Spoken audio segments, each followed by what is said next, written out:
पवन सिंह और राज ठाकरे, दो नाम जो पिछले कुछ दिनों से सोशल मीडिया पर आग की तरह फैल रहे हैं। एक तरफ भोजपुरी सिनेमा के बादशाह, जिनकी आवाज और अंदाज ने लाखों करोड़ों फैंस का दिल जीता है। दूसरी तरफ महाराष्ट्र नवनिर्माण सेना के सुप्रीमो, जो अपने आक्रामक बयानों और मराठी अस्मिता के मुद्दे पर अपनी राजनीति के लिए जाने जाते हैं। लेकिन इस बार मामला सिर्फ राजनीति या फिल्मों का नहीं, बल्कि भाषा का है, और इस विवाद ने यूपी बिहार से लेकर मुंबई की गलियों तक माहौल गरमा दिया है। कहानी शुरू होती है एक जनसभा से। मंच पर खड़े राज ठाकरे अपने तीखे अंदाज में कहते हैं, जो भी महाराष्ट्र में रहेगा उसे मराठी बोलनी ही पड़ेगी, अगर नहीं बोलेगा तो थप्पड़ भी पड़ सकता है। ये एक वाक्य था जिसने पूरे देश में हलचल मचा दी। कैमरे के सामने मौजूद रिपोर्टरों ने तुरंत इसे हेडलाइन बना दिया। शाम होते होते ट्विटर पर ट्रेंड करने लगे। लेकिन असली धमाका तब हुआ जब भोजपुरी के सुपरस्टार पवन सिंह ने इस बयान का जवाब दिया। उन्होंने मीडिया से बात करते हुए कहा, मैं मराठी नहीं बोलूँगा, कोई चाहे तो मेरी फिल्में न देखे, लेकिन मैं अपनी पहचान से समझौता नहीं करूँगा। ये एक सीधी चुनौती थी। ये सिर्फ बयान नहीं, बल्कि एक गर्जना थी जिसने यूपी बिहार के लोगों के दिलों में गर्व भर दिया और राज ठाकरे के समर्थकों को तिलमिला दिया। सोशल मीडिया पर पवन सिंह के वीडियो शेयर होने लगे, जिसमें वो अपने स्टाइल में ये बात कहते दिख रहे थे। मीडिया चैनलों ने तुरंत इस मुद्दे को पकड़ लिया। टीवी डिबेट्स में एंकर चिल्ला चिल्ला कर पूछ रहे थे, क्या महाराष्ट्र में रहने के लिए मराठी बोलना ज़रूरी है? क्या ये लोकतंत्र है या दबाव?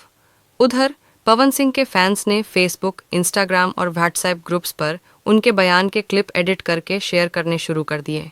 एक वीडियो में बैकग्राउंड में पवन सिंह का सुपरहिट गाना बज रहा था और स्क्रीन पर लिखा था, हमारे भोजपुरी शेर ने दिया राज ठाकरे को करारा जवाब। लेकिन ये मामला इतना आसान नहीं था। ये सिर्फ पवन सिंह और राज ठाकरे का झगड़ा नहीं था, बल्कि दो अलग अलग सांस्कृतिक पहचान का टकराव था। और यही वजह थी कि इसका असर सिर्फ सोशल मीडिया पर नहीं, बल्कि सड़क से संसद तक दिखाई देने वाला था।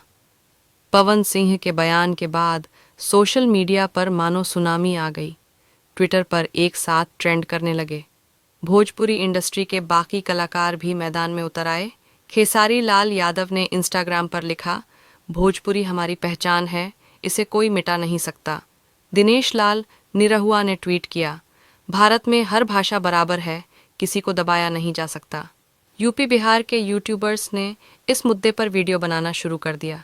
एक क्रिएटर ने कहा, मुंबई हम काम करने आते हैं, टैक्स भरते हैं, मेहनत करते हैं, और हमें कहा जाता है मराठी बोलो नहीं तो थप्पड़ पड़ेगा, ये कैसा न्याय है? इस वीडियो को लाखों बार देखा गया और कमेंट्स में लोग खुलकर गुस्सा निकालने लगे। मुंबई की गलियों में भी चर्चा छिड़ गई। लोकल ट्रेनों में सफ़र करते समय लोग इस मुद्दे पर बहस कर रहे थे। एक मराठी युवक अपने दोस्त से कह रहा था, राज साहेब बरोबर बोलतात, इत्थे रहायचम असेल तर मराठी शिकावीच लागेल। तो वहीं बगल में खड़ा एक बिहारी मजदूर पलटकर बोला, हम कोई चोरी करने नहीं आते, मेहनत करने आते हैं, घर चलाने आते हैं, लेकिन अपनी भाषा नहीं छोड़ेंगे।